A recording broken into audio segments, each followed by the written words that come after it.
Well, I think what led me to begin caring about people was the way my parents brought us up.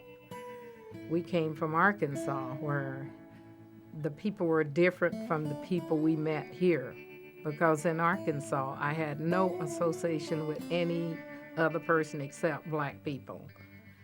And when we came to Arizona, it was so free. You was living in the same place, talking to people, doing the same thing.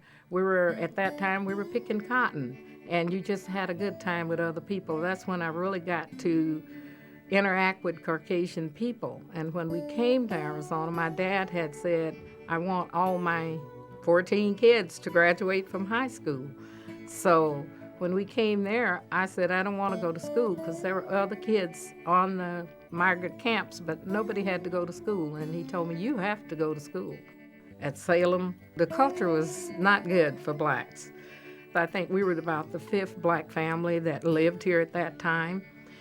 And I went down to the welfare department, which was on Church Street at that time, and I told the lady what our situation was, and she says, well, we don't have anything. We can't help you.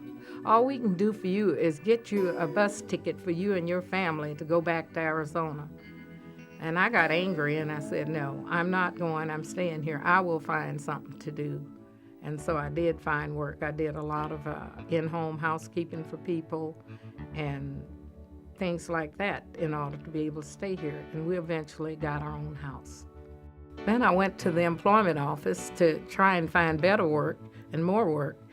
And there was a nice man there. He said, you need to get a career for yourself. So he got me lined up with the nursing program at Salem Tech at that time.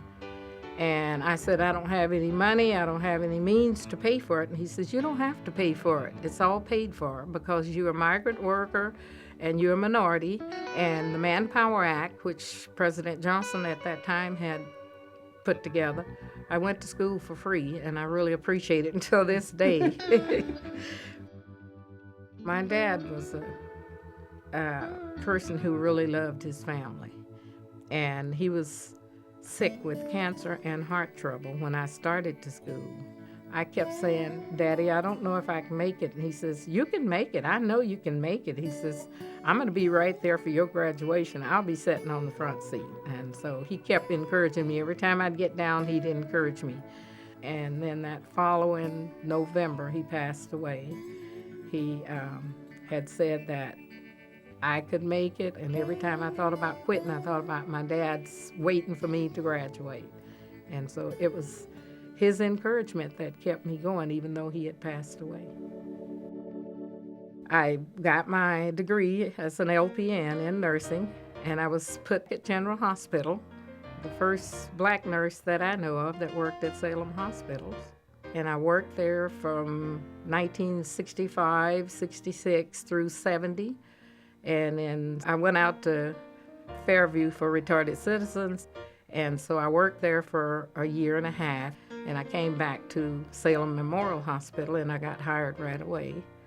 And I started there in 1971, 72, and I retired from there in 1997, September.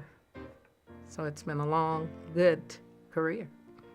If you called her and you needed her, she's the kind of person that is there for you. So she is just a great spirit. I get calls all the time, and just this weekend I was sitting there and my son called and he was panicked. He said, Mom, there's a lady walking down the road and I think you know her, and she looked like she's not coherent. Well, it turned out I knew the lady. She has Alzheimer's, and I got her to come with me. I took her to my house, gave her a cold drink of water, gave her a hug, and told her that her daughter would be there to pick her up pretty soon. I was surprised. She gave me a big hug and a little kiss on the cheek and said, thank you. She said, you're a caring person. So I was like, okay. So no matter where you go, you're always a nurse. How it came about, we were at the seminar, and there was about 60 to 70 people there. And all of a sudden, a man leaned over in his chair, and everybody just looked like they didn't really know what to do. So, of course, I put up my hand and I said, My aunt here, she's a retired nurse, and Aunt Claudia, she looked at me and like, I think she's thinking, why is she doing that?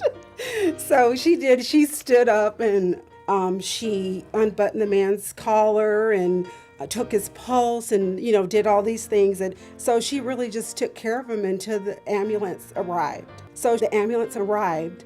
We went out with them, Claudia and I, we walked outside. And when we walked back into the room, everybody in the room stood up and gave an applause for Aunt Claudia. And I was just so impressed. It was just so neat to see her at her work. When she talks about like Arkansas and about the way things were back then, about how that she couldn't go in a store and try on a dress. She couldn't go in a store and try on shoes. You couldn't go into a restaurant and eat a meal. You had to go to the back door. There were many things that they could not do.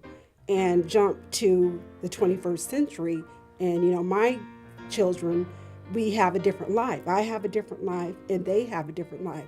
And to me, how I feel is that she opened the door for us, for opportunities that my kids have that my relatives back then didn't have. So when I go to Walmart or Meyer Frank or wherever, and I can go and I can try on a shoe, I can try on a dress, I can sit in the front of the bus, I can sit where I want to sit, I can go to Salem, I can go to any restaurant I want to go to.